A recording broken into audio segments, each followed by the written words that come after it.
রাদিয়াল্লাহু তাআলা আনহু গোটে গোটে পায়া আমার খাদিজাতুল কুবরা রাদিয়াল্লাহু তাআলা আনহা দরবারে পৌঁছালো। তখন কিন্তু খাদিজা কিন্তু বাবা ইসলাম ধর্ম গ্রহণ করে না।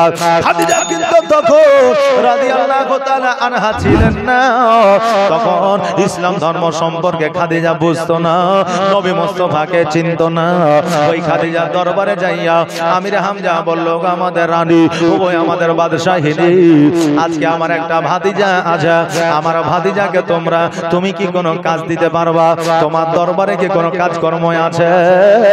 তোমার কোনো কাজে কি নিযুক্ত করা যাবে? খাদিজা বলল, আমির হামজা, আমার বাড়িতে আমার দরবারে সমস্ত সেনা আছে, কোনো কাজের কমতি না, শত কাজ আছে, সব কাজে আপনার কর্মী যুক্ত করাই আছে।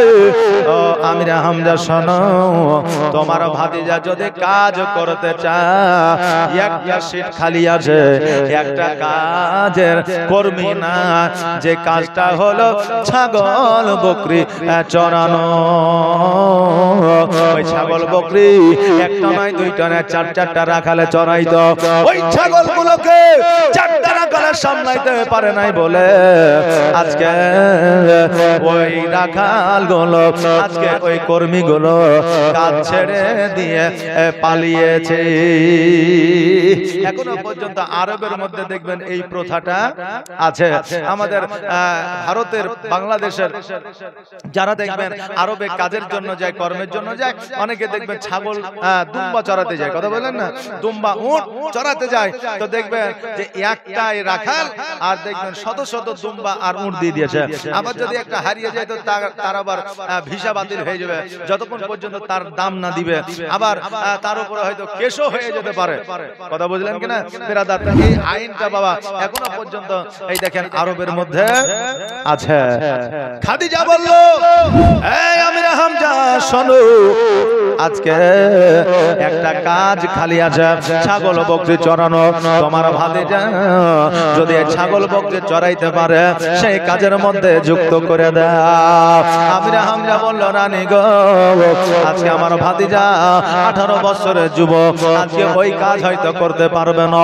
এবার আমির হামজা রাদিয়াল্লাহু তাআলা আনহু বাড়িতে আসলে, আসার পরে আমার নবীজি জিজ্ঞাসা করলে, চাচা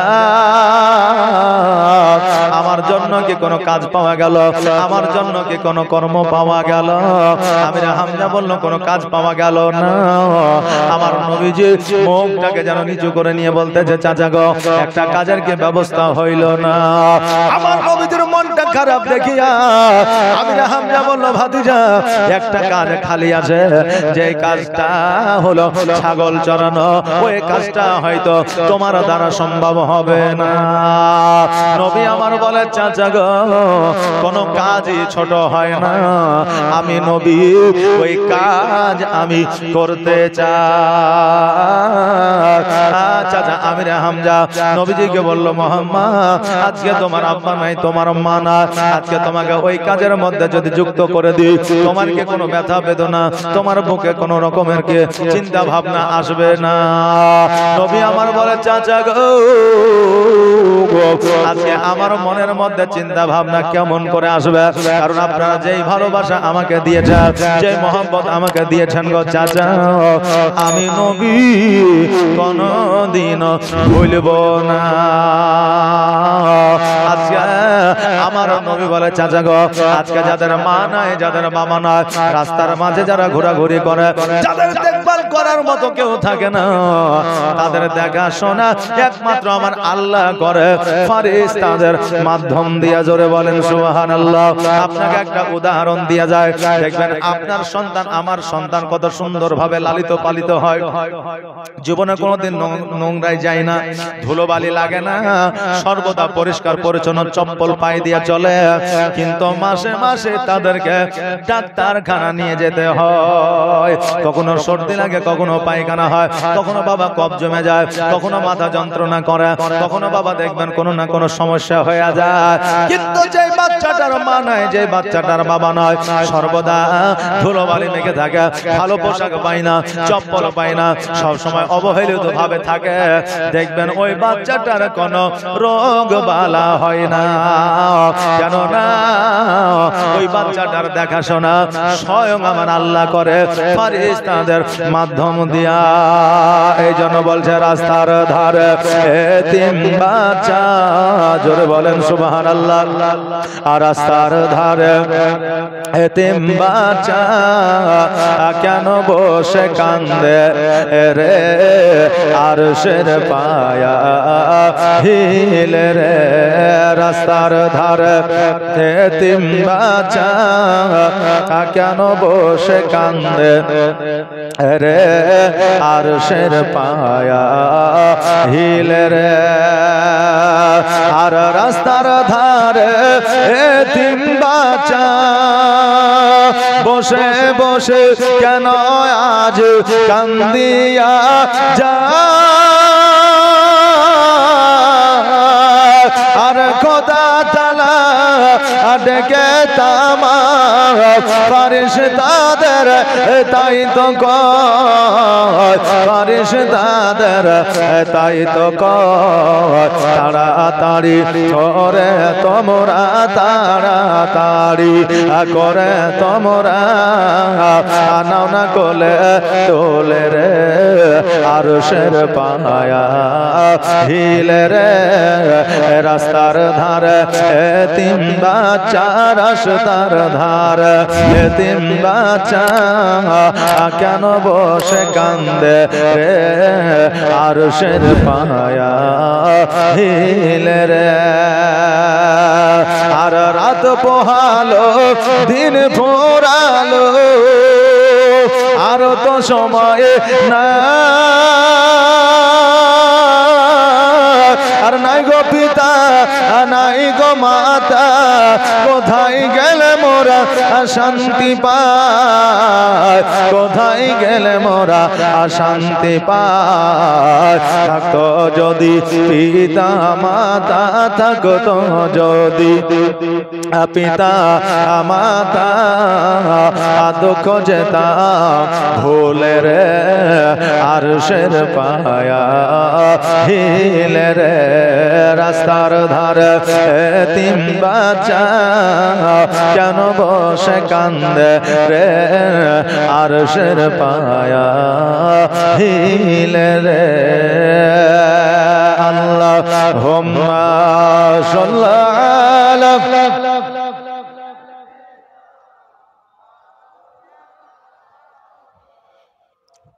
ওয়ালা আলা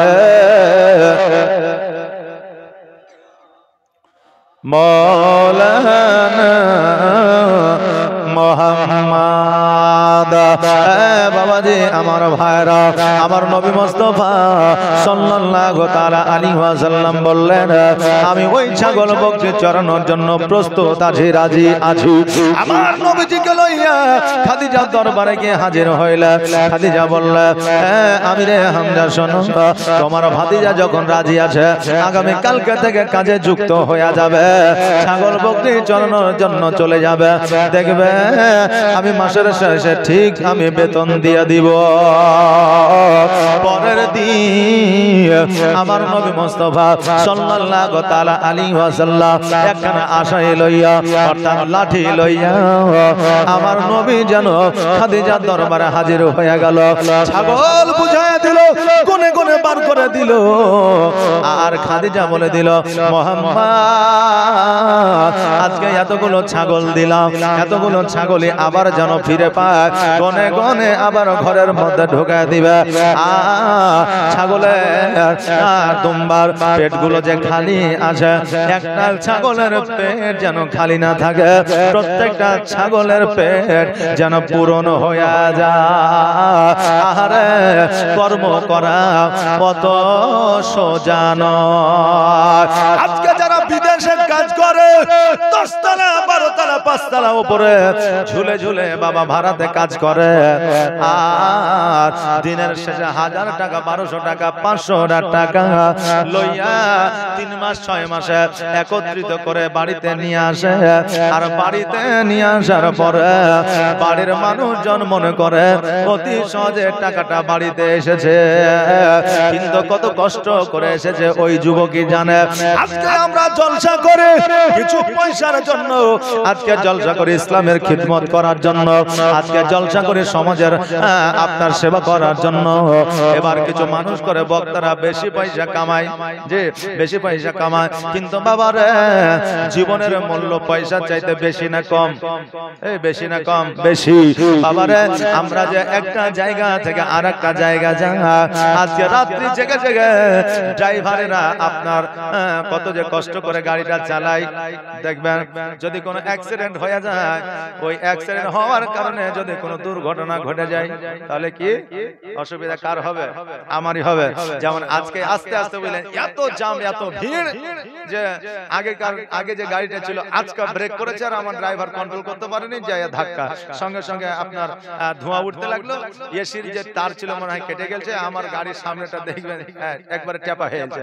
নাহলে আজকে থাকার কথা ছিল, কালকে একবারে জালসা করে বাড়ি যেতাম। তো আগামী কালকে গিয়ে আবার গাড়িটা দেখাতে হবে, কারণ হলো যে এখন তো কন্টিনিউ চলবে, তো গাড়ি যদি না থাকে তাহলে আমরা দুর্বল। বলার যদিও উদ্দেশ্য ছিল না, তবুও বললাম আপনাদের যে টাকা কারোরই, চাই মাস্টার হোক, ডাক্তার হোক, উকিল হোক, রাজমিস্ত্রি হোক, ব্যবসায়িক হোক, যেই হোক না কেন, পয়সা কোনোদিন সহজে উপার্জন হয় না। বেরাদার, কষ্ট আপনাকে করতেই হবে। আর পৃথিবীর মধ্যে হালাল কাজ যেগুলো হবে, কোন কাজে ছোট হয় না, কোন কাজকে ছোট করে দেখা যাবে না। কেউ যদি ছোট করে কোন কাজকে দেখে, দেখবেন তার জীবনে তারাক্কি হবে না, তার জীবনে উন্নতি হবে না। বেরাদার, আপনি কোটি টাকার বিজনেস করবেন, আগে 10 টাকা দিয়ে শুরু করবেন, তবেই তো কোটি টাকা হবে। আর ডাইরেক্ট কোটি টাকা দিয়ে শুরু করবেন, তো ওই কোটি টাকা কি করে আপনি নিয়ে আসবেন? কোথা থেকে নিয়ে আসবেন? এই জন্য বাবা, কোনো ব্যবসা, কোনো বিজনেস, কোনো কাজকে ছোট করে দেখা যাবে না, যদি কাজটা আপনার হালালি হয়। আমার নবী মুস্তাফা সাল্লাল্লাহু তাআলা আলাইহি ওয়াসাল্লাম বলে, ওই আমাদের বাদশাহীরি, আজকে আমি নবী কথা দিলাম, একটা ছাগলের পেটও খালি থাকবে না, জয়টা ছাগল নিয়ে গেলাম, তয়টা ছাগলে আমি আপনারা এই ঘরের মধ্যে গুনে গুনে ঢুকায়া দিব। নবী আমার ছাগলগুলোকে নিয়ে রওনা হয়ে গেল। আর খাদিজাতুল কুবরা রাজ দরবারে আসলো, আসার পরে তার দাসীদের ডাকলো, ডাকার পরে বললো, আমার দাসীরা চলো ছাদের উপরে একটু মজা নিব, একটু আমরা আনন্দ নিব। বলে কেমন করে? বলে একটা যুবক এসেছে ছাগল চড়ার জন্য, 4টা রাখালে ছাগলগুলো সামলাতে পারেনি, আর একটা যুবক নুরানিময় চেহারা নিয়ে এসেছে, এ কেমন করে ছাগলগুলো সামলাই একবার দেখবো। ছাদের উপরে উঠিয়া যখন ছাগলগুলো একদিকে যাবে আর একদিকে যাবে, সামনে যাবে, পেছনে যাবে, অর্থাৎ পূর্ব পশ্চিম উত্তর দক্ষিণে যাবে, ওই বাচ্চা ওই যুবক ছুটাছুটি করবে, একবার পূর্বে যাবে, একবার পশ্চিমে যাবে, একবার সামনে যাবে, একবার পেছনে যাবে। এটা দেখিয়া আমরা আনন্দ নিব। দেখবেন কারো যদি দেখবেন রেশনের চাল বলেন, ডাল বলেন, রাস্তা দিয়ে নিয়ে এসে সাইকেল থেকে পড়ে গেল, ছিটিয়ে গেল, অনেকে দেখবেন আনন্দ পায়, পাই না? অনেকে আনন্দ, হ্যাঁ কেমন করলি আসলে পড়ে গেল রে। হ্যাঁ, কেউ যদি বর্ষা দিনে হাঁটতে হাঁটতে দেখবেন পড়ে যায়, একবারে ধারাপ করে পড়ে গেল, হ্যাঁ, তো ওকে যে ধরবে তার আগে বললেন দাঁত বাইরে করে হাসছে। হ্যাঁ, আবার ও বুঝে না যে ও পড়ে যায়, লজ্জিত হয়েছে এমনি, আবার ওর নাইট হাতে বললেন এই কাদা দেখে বলে, চাচা পড়ে গেছিলেন নাকি? লোকের সামনে বলবে, বুঝলেন না? এটাতে যে কত লজ্জিত হয়েছে ওই একমাত্র জানে। হ্যাঁ, তো এই জন্য আমরা অনেকে বললেন কিছু কর্ম, কিছু কাজ আছে, আমরা কেউ বুঝে মজা লি, আর কেউ না বুঝে আমরা আনন্দ নিই। তো খাদিজা একজন রানী, বাদশাহিনী, তখন অত জ্ঞান ছিল না, আর তখন ইসলাম সম্পর্কে তার অভিজ্ঞতা ছিল না। তো খাদিজা বলছে দাসী, তো দাসী দেখবেন যারা দাসী হবে, মেয়েদের বন্ধু মেয়ে হয় নাকি না ছেলে হয়? মেয়েদের বন্ধু মেয়ে হয়। তো আমার খাদিজার দাসী ছিল মেয়েরা। এখন বাবা মেয়েদের বন্ধু মেয়ে হয় না, এখন মেয়েদের বন্ধু ছেলেও হয়, ছেলেদের বন্ধু মেয়েও হয়। তো এখন ইংরেজি ভাষায় একটা কথা আবার বলছে, বন্ধুও বলছে না, ফ্রেন্ডও বলছে না, কি যেন বলছে, বৃষ্টি না কি বলছে, বেস্টু। হ্যাঁ, না না, বেস্ট ফ্রেন্ড লয়, best to, direct dot dot dot, বুঝলেন না?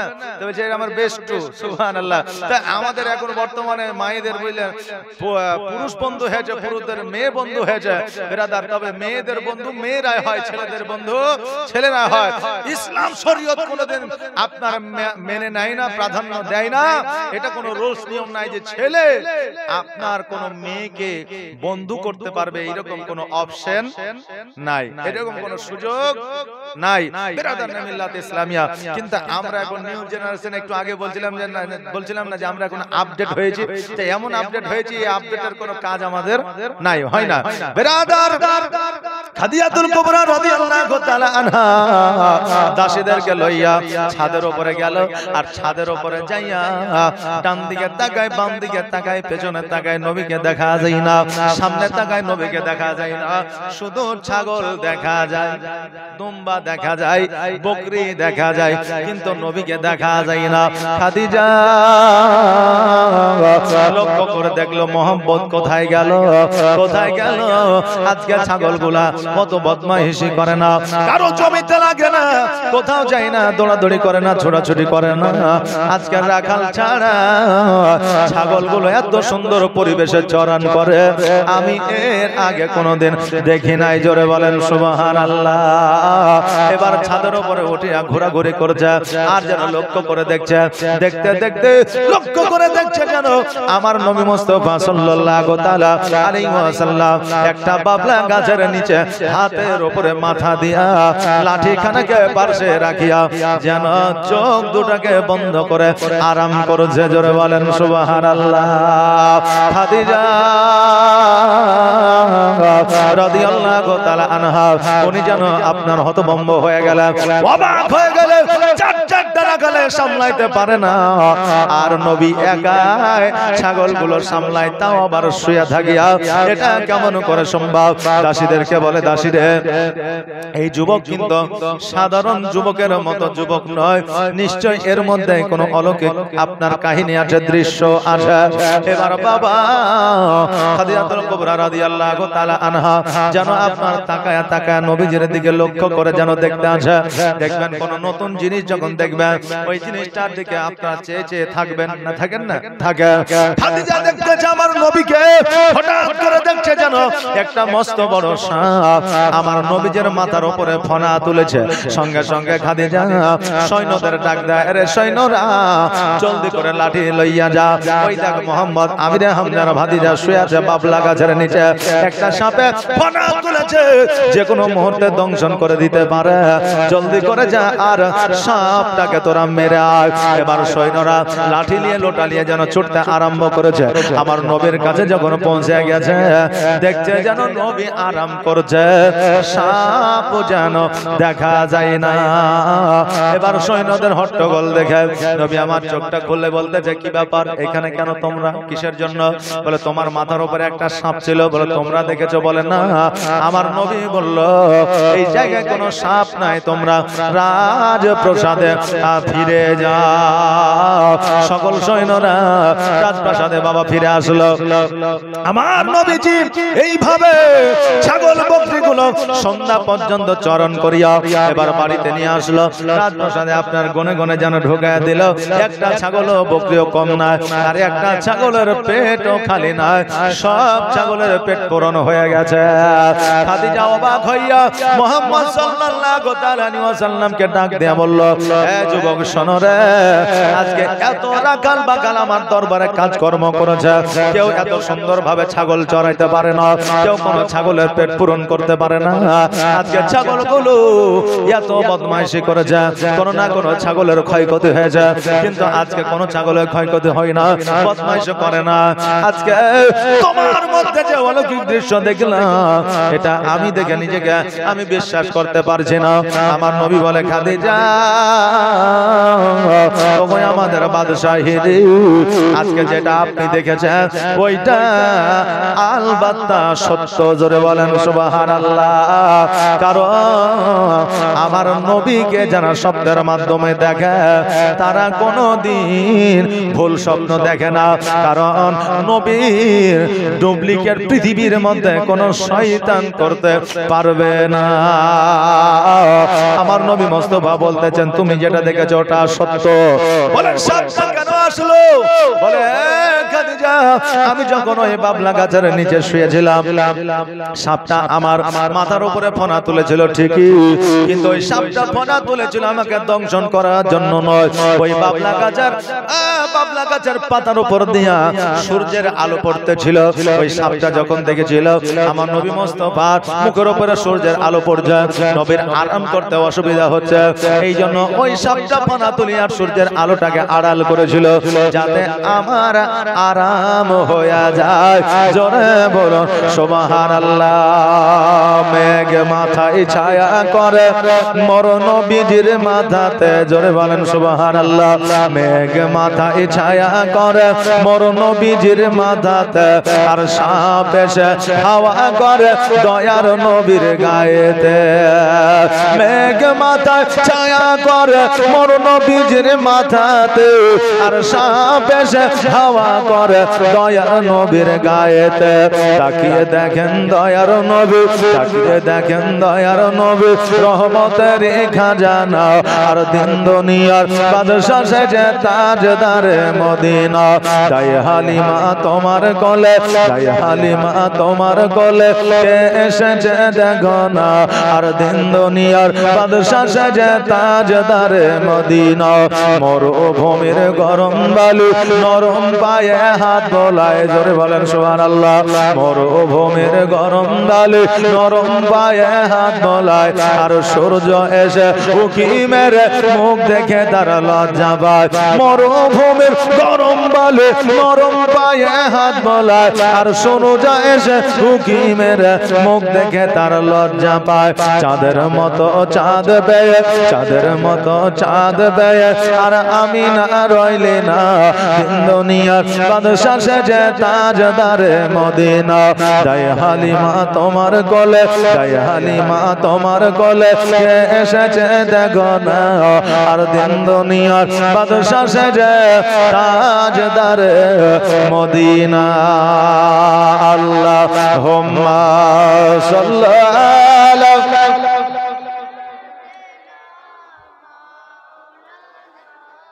মুহাম্মাদ ওয়া আলা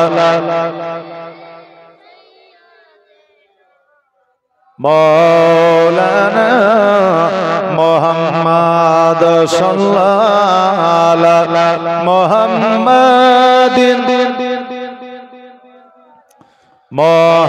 মোহাম্মদ হরদম জবা সেনে কালো পাক নামে, মোহাম্মদ হরদম জবা সেনে কালো শফিয়ানা মোহাম্মদ। বাবাজি ভাইরা, আমার নবী মুস্তাফা সাল্লাল্লাহু তাআলা আলাইহি ওয়াসাল্লাম বললেন, খাদিজা শোনো রে, আজকে যখন ছাগলগুলোকে লইয়া গেলাম, ওই ছাগলেরা আলোচনা করে নিল, কারণ প্রত্যেকের মধ্যে একটা করে সর্দার থাকে, থাকে না? সর্দার ছাড়া একটা জিনিস বাবা পরিচালনা করা সম্ভব হয় না। ছাগলের মধ্যে সর্দার আছে, মৌমাছির মধ্যে সর্দার আছে, ভেড়ার মধ্যে সর্দার আছে, মানুষের মধ্যে সর্দার আছে। বাবা, প্রত্যেকের মধ্যে একটা করে সর্দার থাকে। এবার ছাগলের সর্দার বলল, ছাগলের দলেরা শোনো রে, আজকে যে আমাদের চরণ করতে এসেছে কিন্তু আমাদের আঘাল নয়, সারা জাহানের বাদশা নবী মুস্তাফা সাল্লাল্লাহু তাআলা আলাইহি ওয়াসাল্লাম। আজকে যদি আমরা নবীকে বিরক্ত করি, আমরা কিয়ামতের দিন আল্লাহকে জবাব দিতে পারবো না। এই জন্য কোন রকমের বদমাইশি করা যাবে না, নবীকে বিরক্ত করা যাবে না। এই জন্য ছাগল বকরি কোন রকম ভাবে বিরক্ত করে না, কারো জমিতে যায় না, কারো আইলে যায় না।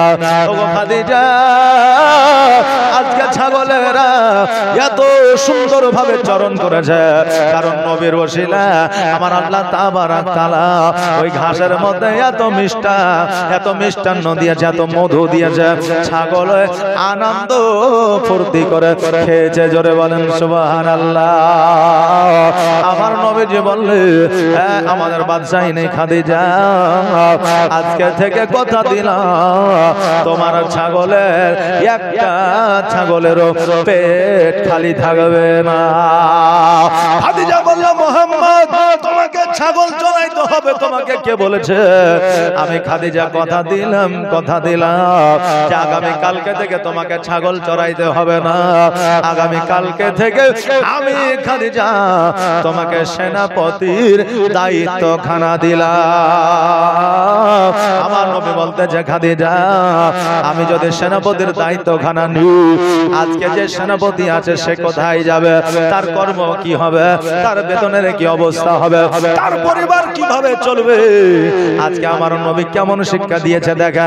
আজকে আমাকে আপনাকে যদি বাবা কোনো কাজ থেকে বিতাড়িত করা হয়, আমরা মানুষ কিন্তু প্রশ্ন উঠাই না, আমার কাজ হলেই হবে। কোন আপনার সর্দারকে যদি বাতিল করা হয়, জিজ্ঞাসা করি না কেন বাতিল করা হলো।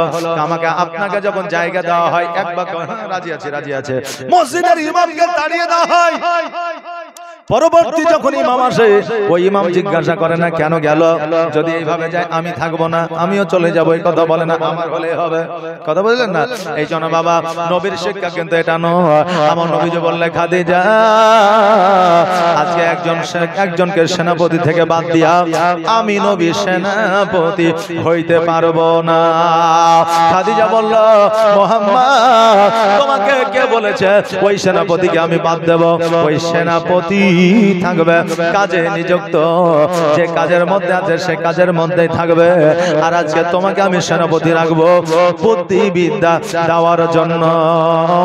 আমার নবী মুস্তাফা সাল্লাল্লাহু তাআলা আলাইহি ওয়াসাল্লাম বললেন তবে রাজি আছি, তবে আমি থেকে যাব যদি তাকে বাদ না দেওয়া হয়। বলে আগামী কালকে তুমি আমার সিটের আমার গদির পাশে থাকবে, তোমাকে সেনাপতির দায়িত্বখানা দেওয়া হলো। নবী আমার বাড়িতে গেল, বাড়িতে যাওয়ার পরে চাচা আমির হামজাকে বলল চাচা গো আমার প্রমোশন হয়েছে, আমাকে খাদিজা সেনাপতির স্থান দিয়েছে। চাচা আজকে যদি আমার বাবা মা বেঁচে থাকতো, আজকে আমার আব্বা মা না কতই না খুশি হইতো, আমার আব্বা মা কতই না আনন্দে আনন্দিত হইতো। আমির হামজা বলল ভাতিজা আজকে যেহেতু তুমি সেনাপতি হয়েছ, আজকে একটু দেখাশোনা করে তুমি চলবে, যেহেতু উচ্চ পদের তুমি জায়গা পেয়েছ। আমার নবী মুস্তাফা সাল্লাল্লাহু তাআলা আলাইহি ওয়াসাল্লাম যখন বাবা বাড়ি থেকে রাজপ্রাসাদে আসে, রাজপ্রাসাদে আসার পরে আমার নবীজের ব্যবহার চরিত্র দেখিয়া, নবীজের কথা বলা দেখিয়া, আমার নবীজের কাজকর্ম দেখিয়া খাদিজা যেন পুরোপুরি কনফিডেন্স আমার নবীর উপরে রেখে দিয়েছে। খাদিজা বলে মুহাম্মদ অনেকদিন ধরে ব্যবসায় যাওয়া হয় না, অনেকদিন ধরে বাণিজ্যে যাওয়া হয় না, আমার সেনাপতি আমার সৈন্যরা বাণিজ্যে যাবে, তার সঙ্গে তোমাকেও যাইতে হবে। মুহাম্মদ তুমি কি জীবনে কোনোদিন বাণিজ্য করেছো, ব্যবসা করেছো? নবী আমার বলে খাদিজা ওগো আমাদের বাদশাহিনী, আমি নবী জীবনে কোনোদিন ব্যবসা বাণিজ্য করিনি ঠিকই, কিন্তু ব্যবসা বাণিজ্যের সম্পর্কে আমার অভিজ্ঞতা আছে, কারণ আমার চাচার সঙ্গে আমি বিদেশে বাণিজ্যে গিয়েছি, কেমন করে ব্যবসা করেছে এটা জানি, কেমন করে লাভ করেছে এটা জানি, কেমন করে গ্রামে গ্রামে শহরে ঘুরেছে সেটাই আমি জানি, তবে ব্যবসা আমি নিজে কোনোদিন করি না। আমি নবী কথা দিছি ব্যবসা আমি যদি যাই লাভ হবে, লোকসান হবে না, ক্ষতি হবে না। আমার খাদিজাতুল কুবরা রাদিয়াল্লাহু তাআলা আনহা বললেন মুহাম্মদ বলো তবে কবে তুমি ব্যবসার জন্য রওনা হবে, কবে তুমি বাণিজ্যের জন্য যাবে? নবী আমার বললেন যে আপনি যেদিন বলবেন সেদিনই যাব, কারণ আপনি যেহেতু রানী বাদশাহিনী সর্দারিনী, তা আপনি যেদিন বলবেন আমি সেই দিনই রওনা হয়ে যাব। বলে আগামী কালকে তোমার জিনিসপত্র জামা কাপড় নিয়ে আসবে, আগামী কালকে তুমি ব্যবসায় রওনা হয়ে যাবে, তোমার সঙ্গে সৈন্য দেওয়া হবে, তোমার সঙ্গে অনেকগুলো আমার সৈন্য থাকবে, তুমি শুধুমাত্র অর্ডার করবে, তারা শুনবে, তাদের অর্ডার তুমি শুনবে না। নবীজিকে আমার পাওয়ার দিয়ে দেওয়া হলো।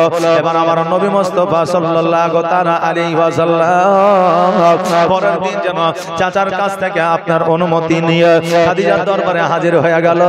আর খাদিজার দরবারে আসিয়া আপনার 6 মাসের জিনিসপত্র লইয়া বাণিজ্যের জন্য আপনার মিশরের দিকে রওনা দিয়ে দিল। তখনকার মূল ব্যবসা বিজনেস ছিল মক্কা থেকে চাদর নিয়ে বিদেশে গিয়ে বিক্রি করা। চাদর তো এখনকার মতো চাদর নয়, চাদর যেইগুলাকে আমরা কম্বল বলতাম একটা সময়, বলতাম না, চিনেন আপনারা? এখনকার যারা ছেলে আছে, নিউ জেনারেশনের লোক আছে, তারা কিন্তু চেনে না। এবার আপনি বলুন মৌলভী সাহেব, আপনাকে তো দেখে মনে হয়েছে যে খুব বয়স হলে হয়তো 40 হবে, তার বেশি তো হবে না। তা আপনি কি করে জানলেন নাকি যে আমরা জানি না? এটা কোনো কথা নাই, কারণ আমরা যে সময়, আমরা যেই জেনারেশনে ছিলাম ওই জেনারেশনে এই কম্বল 5 নয় আর 10 নয় 20 নয় এগুলো বাতিল হয়েছে নাকি বলে যে আমরা দেখেছি, আর আমাদের পরে যারা এসেছে তারা দেখেনি, তারা শুনেছে বেরাদার। তবে আমরা অনেক কিছুই আমরা জানি, কারণ আমরা যখন 2000 সাল, তখন আমাদের প্রায় 8 বছর বয়স, আমাদের তখন অলরেডি বুদ্ধিবিদ্যা অনেকটাই হয়ে গিয়েছিল।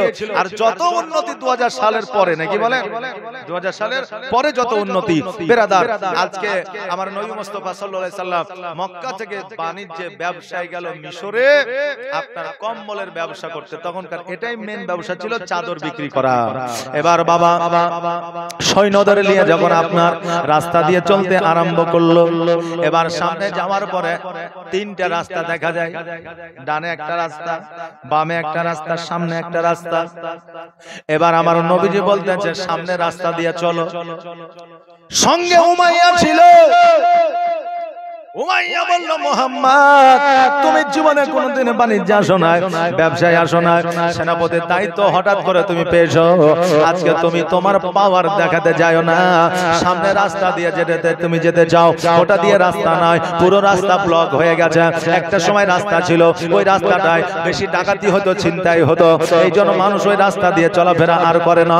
যার কারণে রাস্তাগুলোতে গাছপালা বার হয়ে গেছে, জঙ্গল হয়ে গেছে, রাস্তাগুলো ব্লক হয়ে গেছে, বন্ধ হয়ে গেছে। এই রাস্তা দিয়ে যাওয়া যাবে না। আর এই রাস্তা দিয়ে যদিও যাওয়া যায়, ডাকাতে আমাদের সমস্ত মাল ছিনতাই করে নিবে। অতএব সামনে রাস্তা দিয়ে যাওয়া হবে না, ডান দিকে রাস্তা হয়ে চলো। নবী আমার বলে, উমাইয়া আমার খাদিজা কি বলেছে, আমার কথা তোমাদের শুনতে হবে। আর আমি যেটা জানি তোমরা সেটা জানো না। আমার নবী মুস্তাফা সাল্লাল্লাহু তাআলা আলাইহি ওয়াসাল্লাম আগে আগে উট নিয়ে চলতেছে।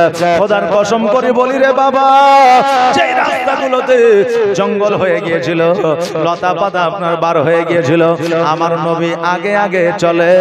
আর লতা পাতা গাছপালা সবাই নিজে নিজে সরে সরে আমার নবীকে যেন রাস্তা বানায়া দেয়। জোরে বলে সুবহানাল্লাহ। সকল সৈন্যরা দেখিয়ে যেন হতভম্ব হয়ে যায়, অবাক হয়ে যায়। এইরকম অলৌকিক দৃশ্য আগে কখনো দেখি না। মেয়ত রাস্তায় যখন চলে গেছে, যাওয়ার পরে দেখছে যেন শত শত উট ওই জঙ্গলের মধ্যে যেন পড়ে আছে। কোন ওটের পায়ে ঘা হয়ে গেছে, কোন ওট যেন দুর্বল হয়ে গেছে, কোন ওটের শরীরে যেন গোস্ত নাই, মাংস নাই, কোন ওট যেন আপনার জ্বরে জর্জরিত হয়ে আছে, কোন ওটের যেন বাবার লেজ না, ওটগুলো যেন চলতে পারে না। ওট আপনার কোন রকম ভাবে চলাফেরা করতে পারে না। কোন উটকে যেন বাঘে আপনার খাম করে দিয়েছে, শিয়ালে খাম করে দিয়েছে, ক্ষত বিক্ষত করে দিয়েছে। আর ওই উটগুলা আমার নবীজিকে দেখিয়া দুই চোখ দিয়ে পানি ঝরাইয়া আমার নবীকে বলতেছে, ইয়া রাসূলুল্লাহ, ইয়া হাবিবাল্লাহ, আপনি যখন এই পথ দিয়ে এসেছেন, আজকে আপনি আমাদের জন্য একটু দোয়া করে দেন, আল্লাহ যেন আমাদের সুস্থ বানায়া দেয়। আমরা যে মালিকের কাছে থাকতাম, ওই মালিকের কাজ যতদিন হয়েছে ততদিন আমরাকে ব্যবহার করেছে। আর যখন আমরা দুর্বল হয়ে গেছে, আমাদের অসুখ হয়ে গেছে, আমাদের মালিক আমাদের জঙ্গলের মধ্যে ফেলে গেছে। রাসূলুল্লাহ, আজকে আমরা অসহায়, আমাদের জন্য একটু দোয়া করে দেন। আমার নবী মুস্তাফা সাল্লাল্লাহু তাআলা আলাইহি ওয়াসাল্লাম উটের পৃষ্ঠে থেকে নামিয়া আল্লাহর দরবারে দোয়া করলেন। আর আল্লাহর দরবারে যেমনই দোয়া করা, সমস্ত উট যেন কারেন্টের মতো সুস্থ হয়ে গেলেন। জোরে বলেন সুবহানাল্লাহ। যেমন সুস্থ হয়ে যাওয়া আমার নবী মুস্তাফা সাল্লাল্লাহু তাআলা আলাইহি ওয়াসাল্লামের পদতলে যেন আপনার চুম্বন করতে আসে। কারণ হইল আজকে ওই পশু পাখিরা তারা জানতো যে এই পথ দিয়ে আমার নবী আসবে, তারা খুশবু তারা সেন পেয়েছিল, যার জন্য ওই জায়গায় তারা শুয়েছিল। আর তারা আল্লাহর কাছে দোয়া করেছিল, আল্লাহ গো এই পথ দিয়ে আমার নবীকে পাঠায়া দাও, আমার নবী আমাদের জন্য দোয়া করে দেবে। আর আল্লাহ তুমি আমাদেরকে সুস্থ বানায় দিবা। আল্লাহ আদম আলাইহিস সালামের দোয়া নবীর ওসিলায় কবুল করেছিলা। আজকে নবীর ওসিলায় আমাদেরকে তুমি সুস্থ বানায়া দিবা।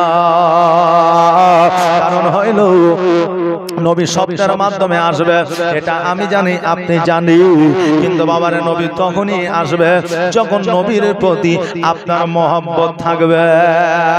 হযরত ওয়াইস করনি এত মহব্বত নবীকে করেছিলেন, একবার নয়, দুইবার নয়, পাঁচবার নয়, সাতবার নয়, 10 বার নয়। আমার হযরত ওয়াইস করনি রাত্রি বেলায় যখনই বিছানায় শায়িত হয়ে যাইতে আমার নবীজি ওই ওয়াইস করনির স্বপ্নের মাধ্যমে চলে আসতেন। জোরে বলেন সুবহানাল্লাহ। এই জন্য বাবারে নবীকে দেখার জন্য চোখ থাকলে শুধু হবে না, নবীকে দেখার জন্য আমাদের অন্তরে মহব্বত থাকতে হবে।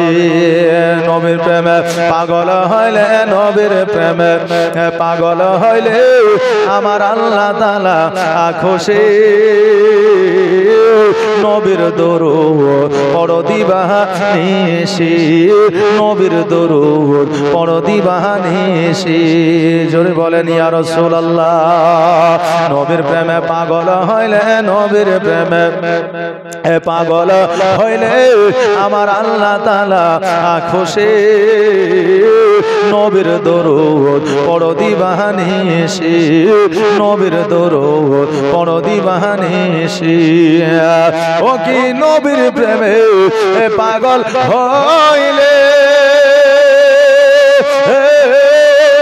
আমার আল্লাহ তাআলার দিদার মিলে গো। জোরে বলেন সুবহানাল্লাহ। ও কি নবীর প্রেমে পাগল হইলে আমার আল্লাহ তাআলার দিদার মিলে গো। থাকো যদি যদ বাহালে, থাকো যদি যদ বাহালে হইয়া প্রেম উদাসী। নবীর দরুদ পড়ো দিবানিশি, নবীর প্রেমে পাগল হইলে, নবীর প্রেমে পাগল হইলে আমার আল্লাহ তাআলা খুশি। নবীর দরুদ পড়ো দিবানিশি। আমরা নবীর প্রেমিক কে কে একবার হাত উঠায় বলেন তো দেখি। চারটা নাকি? আমরা নবীর প্রেমিক, আমরা সবাই সকলে নাকি? আমরা নবীর প্রেমিক সবাই এবং সকলে নবীর জীবনে শুনতেছে। আসেন নবীকে কেমন ভালোবাসেন, নবীর মহব্বতে। আমি 10টা ভাইয়ের কাছে 100 টাকা করে টাকা চাইছি।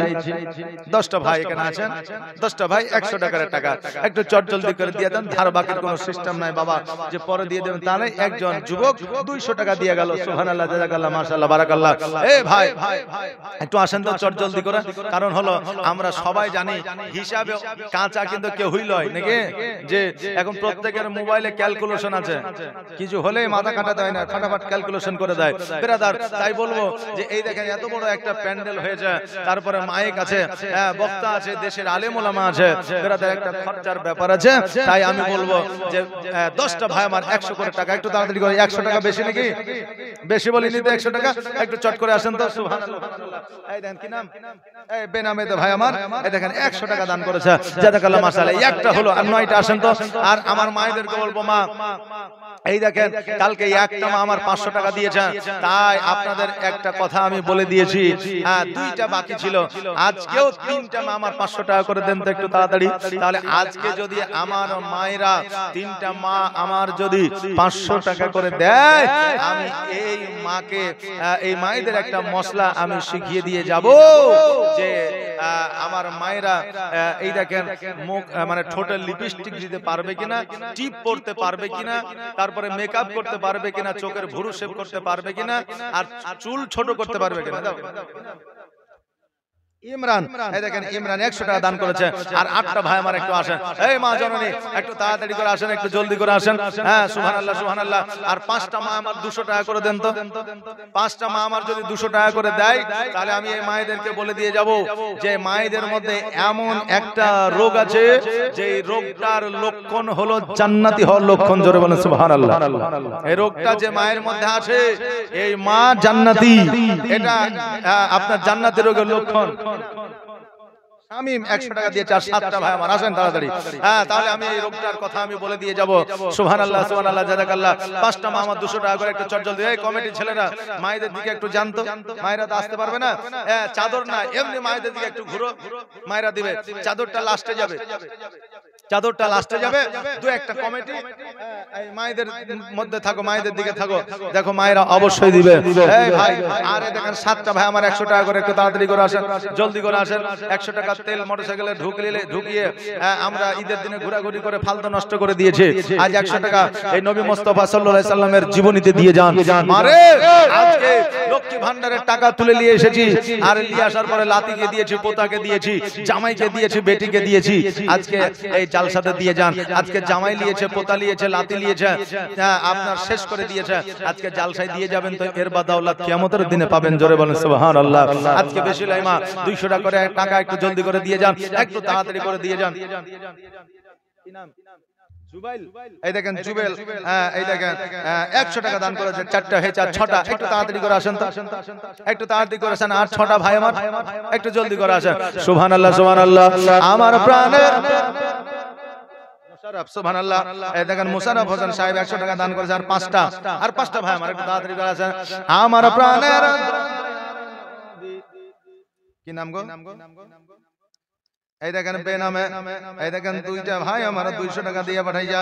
সুবহানাল্লাহ জাযাকাল্লাহ। আর এই দেখেন আর 3টা ভাই আমার একটু তাড়াতাড়ি করে আসেন। আর 3টা ভাই সুবহানাল্লাহ জাযাকাল্লাহ মাশাআল্লাহ। আলী আসগর সুবহানাল্লাহ। এই দেখেন আলী আসগর কত সুন্দর নাম। এই দেখেন আলী আসগর 100 টাকা দান করেছে। জাযাকাল্লাহ মাশাআল্লাহ বারাকাল্লাহ সুবহানাল্লাহ। আলী আসগর ভাই আমার যে আশায় যে নিয়াতে করে গেল দান, দানকে কবুল করো ওগো রহমান গো। আব্বা চা বানায় দাও বলবো। সুবহানাল্লাহ। বলছে যে একটা চা বানায় দাও, এটা বলেন। আচ্ছা এটা তো আমি বলে খতম করে দিয়েছি নাকি বলে যে বলে শেষ করে দিয়েছি। তবে যাই হোক এটা আবার বলবো। এই দেখেন ইউটিউবে, প্রত্যেকটা ইউটিউবে রেকর্ডিং হচ্ছে। আর এটা যখনই বুঝলেন যাবে তো ভাইরাল হয়ে যাবে। অনেকে অনেক রকম কমেন্ট করবে যে এই মৌলভীও চা বেচতে লেগেছে, কথা বুঝলেন না? যে এই জন্য খুব একটা বলা যাবে না। তবে রিকোয়েস্ট যখন রেখেছেন তখন একবার বলে দেবো। কি রাজি আছেন আপনারা? শুনবেন শুনবেন? একটা ভাই আমার 500 টাকা দেন। শুনবেন তো? একটা ভাই আমার 500 টাকা নিয়ে আসেন। আসেন একটু তাড়াতাড়ি করে নিয়ে আসেন। সুবহানাল্লাহ সুবহানাল্লাহ।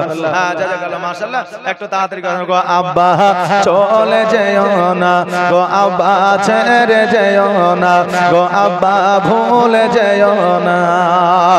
ওই কারবালা ময়দান হতে কেউ ফিরে এলো না গো, আব্বা চলে যেও না গো, আব্বা ছেড়ে যেও না গো, আব্বা ভুলে যেও না।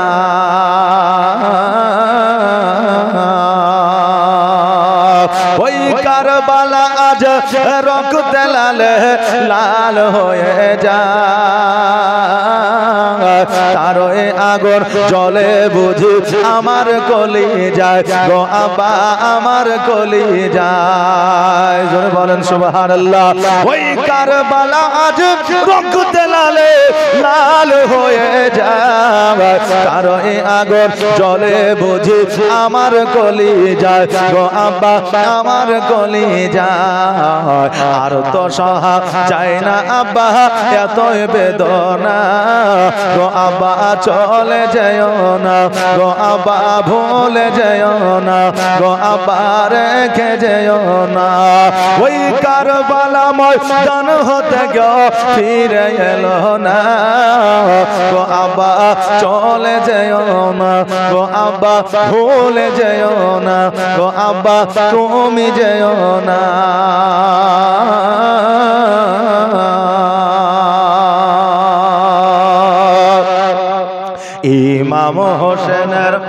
ইমাম হোসেনের হস্ত ধরে কান্দে সাকিনা গো আব্বা চলে যেও না গো আব্বা ভুলে যেও না সুবহানাল্লাহ জাযাকাল্লাহ আর দুইটা ভাই আমার 100 টাকা করে দিতে পারবে না তাহলে 10টা হয়ে যাবে আর দুইটা ভাই আমার একটু জলদি করে তাড়াতাড়ি করে আসা মায়েরা 5টা মা আমার 200 টাকা করে বললাম একটা মাও আসে নাই একটা মাও 200 টাকা একটা মাও দেয় নাই সুবহানাল্লাহ জাযাকাল্লাহ মাশাআল্লাহ বারাকাল্লাহ মা জননী আজকে আপনাদের বলে যায় মা ফাতেমা তো জোহরা রাদিয়াল্লাহু তাআলা আনহা জান্নাতের রানী জান্নাতের সরদারিনী আজকে আমার মায়েরা ফাতেমার সঙ্গে জান্নাতে যাবে ওই ফাতেমার বাড়িতে খাবার নাই ওই ফাতেমার বাড়িতে টাকা নয় ওই বাড়িতে কোন রকমের সোনাদানা মণিমুক্তা হীরা না আমার ফাতেমা সামান্য একটা রুটি তৈরি করেছে ইমাম হাসান হোসেনকে নিয়ে রমজান মাসে রোজা খুলবে এমন অবস্থায়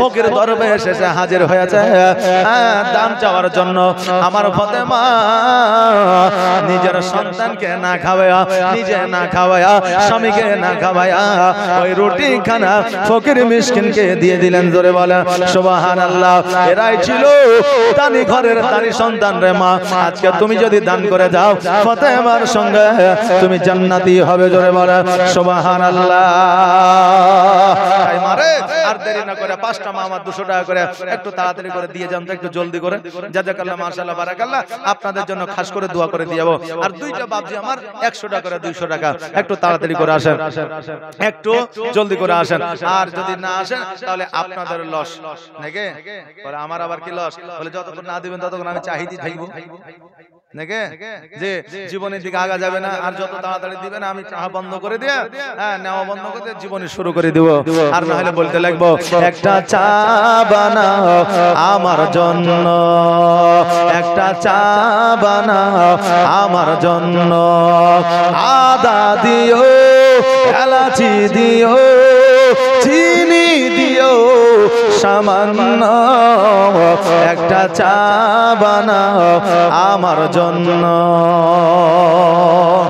আরেকদিন বলেছিলাম যে একটা চা বানাও আমার জন্য শেষ পর্যন্ত এই একটা চাও আসেনি এখন আজ যদি আসে একটা নাকি বলে জি আজকে যদি একটা আসে সুবহানাল্লাহ জাযাকাল্লাহ মাশাআল্লাহ আর দুইটা ভাই আমার 100 টাকা করে দেন তো একটু তাড়াতাড়ি করে আর দুইটা ভাই 100 টাকা আর 50 টাকা করে 10 টাকা করে নাই একটু চটজলদি যার কাছে যেটা আছে একটু নিয়ে আসেন তো একটু তাড়াতাড়ি করে আসেন যার কাছে যেটা আছে একটু তাড়াতাড়ি করে নিয়ে আসেন দেরি আর করব না আলী হোসেন সুবহানাল্লাহ এই দেখেন আলী হোসেন কত সুন্দর নাম 100 টাকা দান করে গেছে আল্লাহ তার বালা মুসিবত দূর করে দিও তার রুজি রোজগারে বরকত দিও খেতে কামারে উন্নতি দিও তাকে সুস্থতা দান করো এ ভাই আর একটা ভাই 100 টাকা একটু তাড়াতাড়ি করে আসেন আর একটা ভাই 100 টাকা একটু জলদি করে সুবহানাল্লাহ মাশাআল্লাহ এই 10 টাকা 20 টাকা করে বাপজিরে নিয়ে আসেন না গো সুবহানাল্লাহ আমি বললাম কমিটির ছেলেরা মায়েদের দিকে একটু ঘোরাঘুরি করো যে মায়েরা কেউ হয়তো টাকা দিবে মনে করছে কিন্তু হয়তো কাউকে পাচ্ছে না তাই দিচ্ছে না নাকি বলেন কাউকে পাওয়া যাচ্ছে না তাই দেওয়া হয়তো হচ্ছে না মায়েরা তো উঠে আসতে পারছে না একটু দেখো অবশ্যই দিবে জি সবচাইতে দেনদার দেনেওয়ালা আমার মায়েরা কারণ খাদিজাতুল কুবরা রাদিয়াল্লাহু তাআলা আনহা 1 টাকা নয় 2 টাকা নয় 5 টাকা নয় 500 টাকা নয় 5000 টাকা নয় কোটি কোটি টাকার সম্পদ ইসলামের জন্য বিলীন করে দিয়েছিলেন দান করে দিয়েছিলেন জোরে বলেন সুবহানাল্লাহ ওই খাদিজাতুল কুবরা রাদিয়াল্লাহু তাআলা আনহার জাত আমার মায়েরা সুবহানাল্লাহ সুবহানাল্লাহ আর একটা ভাই আমার 100 টাকা দিবেন আর এই দেখেন মায়েরা 5টা মা আমার 200 টাকা করে দিবেন যদি দেন তবে বলবো যদি না দেন তাহলে কিন্তু আজকে বলবো না কাল বলে দিয়েছে কিন্তু আজকে বলবো না কিন্তু 5টা মাকে আমার 500 টাকা দিতেই হবে ব্রাদার শুধু এটাই নয় যদি আমার মায়েরা 200 টাকা করে 5টা মা আমার দেয় তাহলে এই মায়েদেরকে এটাও বলে দিয়ে যাব যে নাইটি পরে নামাজ পড়া যাবে কিনা যে নাইটি পরে নামাজ পড়া যাবে কিনা এটাও আপনাদের বলে দিয়ে যাব, বা নাইটি আমরা মুসলমান আমাদের পড়া যাবে কি যাবে না এটাও বলে দিয়ে যাব। একটু তাড়াতাড়ি করে আসেন। সুবহানাল্লাহ, জাযাকাল্লাহ। আরেকজন বাচ্চা এখানে ছিল, আর ছিল কিনা ছিল, দানে বোঝা গেল 100 টাকা দান করে গেল, যে আশায় যে নিয়তে করেছে দান। আর দানকে কবুল করো ওগো রহমান। যোগ্য বাপের যোগ্য সন্তান এখানে ছিল, আর ছিল কিনা ছিল, দেখো দানে বোঝা গেল। এই 1 2 3 4 5 6 7 8 9 10, হ্যাঁ 10টা হয়ে গেছে। দেখেন 10টা হয়েছে, 10 টাকা পড়ে গেছে। চলো তো বাবা, সুবহানাল্লাহ, দাও। এই দেখেন, সুবহানাল্লাহ, জাযাকাল্লাহ। এইদিকে খুচরা দিয়ে 50 টাকা, 50 টাকা দেন, তাহলে হয়ে যাবে 1100 টাকা। এই দেখেন 1100 টাকা হয়ে গেল, 1150। সুবহানাল্লাহ, একজন 1100 টাকা দিয়ে গেল, আর 4 জন 100 টাকা করে দিয়ে 1500 টাকা বুঝিয়ে দেন না, যে আর 4 জন দিয়ে 1500 টাকা বুঝিয়ে দেন। এই মায়েরা, ওই দেখেন ভাইরা, কমিটির ভাই একটু হাঁটাহাঁটি করছে, ডেকে তাদের হাতে একটু দিয়ে দেন, ডেকে তাদের হাতে দিয়ে দেন। হায় হায় হায়, আমার মায়েদের অবস্থা যদি এরকম হয়, তাহলে বাপজিদের অবস্থা কেমন হবে? যে আহারে মা, আজকে যে জীবনী শুনছেন, এর জন্য একটা খরচ আছে। যদি 200 টাকা করে টাকা যদি না দিতে পারেন, তাহলে নবী মুস্তাফার উপরে যে জীবনের উপরে মহব্বত আপনাদের, সেই মহব্বত কেমন করে জারি থাকবে?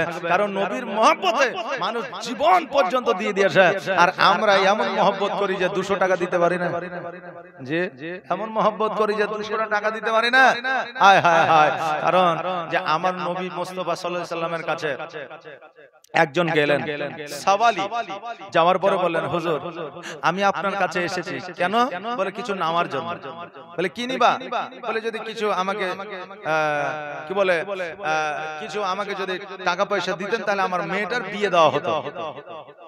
তা আমার নবী মুস্তাফা সাল্লাল্লাহু আলাইহি সাল্লাম বললেন যে তুমি ওসমান গনিকে গিয়ে বলো যে নবীজি বলেছেন যে আমার কন্যার বিয়ের জন্য কিছু দিতে।